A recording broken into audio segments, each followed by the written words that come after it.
What's going on, y'all? So let's talk about this article and the video that I came across. So, Democrats eye Harris 2028 presidential run as they devise political comeback. So, how do you come back after this year's election? How? After you lose the way that the Democrats lost, how do you say with confidence that Harris could have any sort of political comeback? Even Barack Obama knows that he cannot have any kind of comeback. So right now they're trying to float around the idea that she may run again in 2028 for the White House. I don't see how that's possible because the donors came out in support of Harris and she bombed. She lost. I just can't see them putting up another billion for Harris again, and then she can risk losing another election. So right now they're trying to float around the idea that she could be a governor in California. So versus her being a president, what's the next thing that we can do? Governor. In the article, this is what's very interesting is right here in the article. It says right here, if Harris, who beat Trump by 20 points in California, runs for and wins the governorship, she will become the nation's first female governor, a considerable constellation prize. So even they know right now, man, the best we can do is governor. This is not any kind of political comeback. Now, Trump had a very obvious political comeback. He wins in 16. He comes back in 2020, loses to Joe Biden. Joe Biden drops out. He runs again in this year's election against Joe Biden. Well, I mean, he was, but he dropped out. Then she's up. And people thought for a second that Harris could beat Trump. And we found out that the polls were all lies. It wasn't facts. And then here it is, Trump beats her in a very convincing way. Every single swing state, even the popular vote. Now, that's a political comeback. A man that was once president loses a election, then comes back again and wins the White House. Now, that's a political comeback. You cannot say in this article, right, that they're trying to devise some sort of political comeback, and the only thing they can think of is governor. No. In order for her to have any kind of comeback, she will have to run for the White House like Trump did and win. That's the only way to save her career.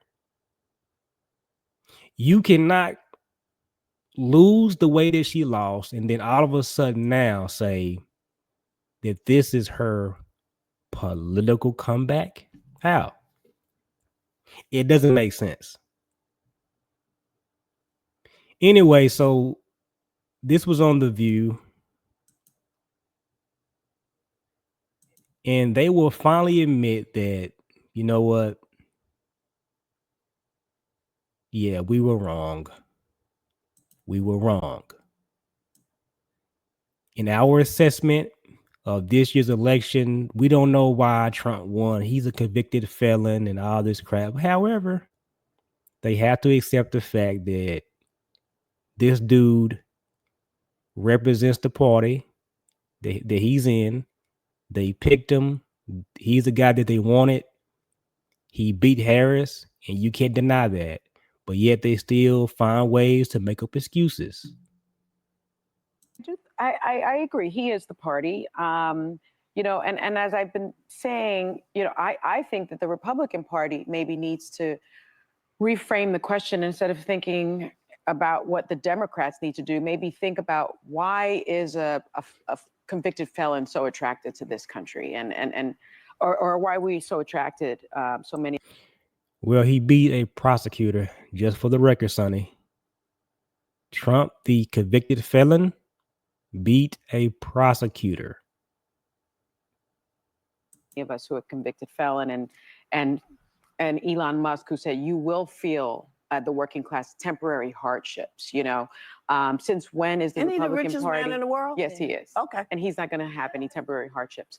And but then I'm kind of rethinking my thinking, and I do think that maybe it's time for the Democrats to do a little bit of this postmortem, because the Democratic Party has always been the party of the working class. Has always been. It was. And people saw in this election to where the Democratic Party is a party for the wealthy, because that's what we saw.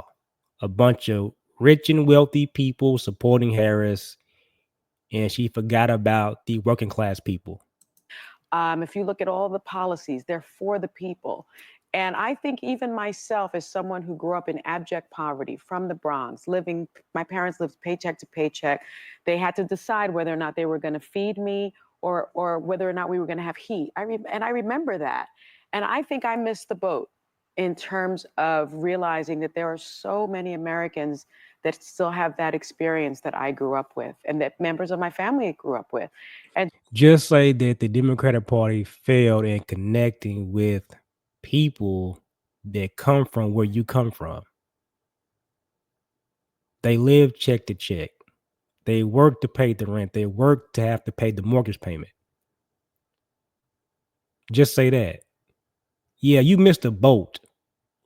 But understand this, to where the Democratic Party no longer represents the working class people. They represent the wealthy, and this is what people saw this year. We saw where billionaires, rich donors control and run that party.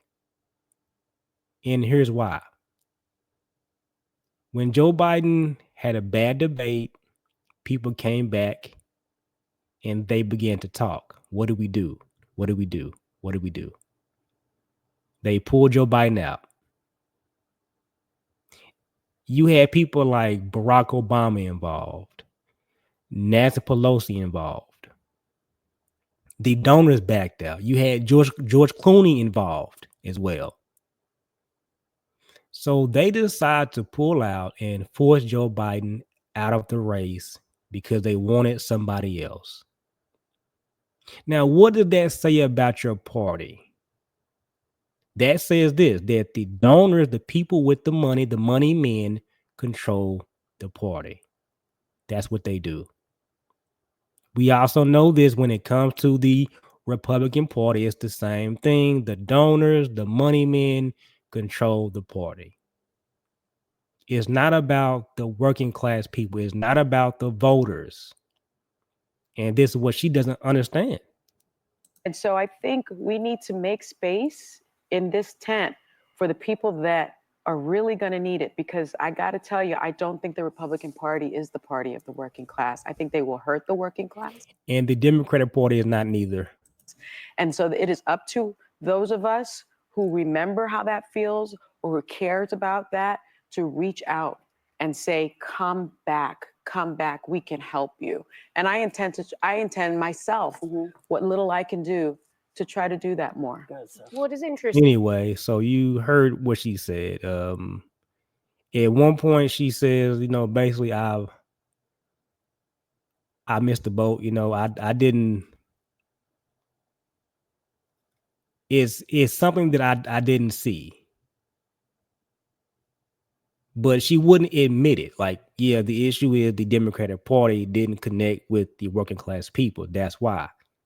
And Harris had no connection with the men, had no connection with the younger men, and it showed.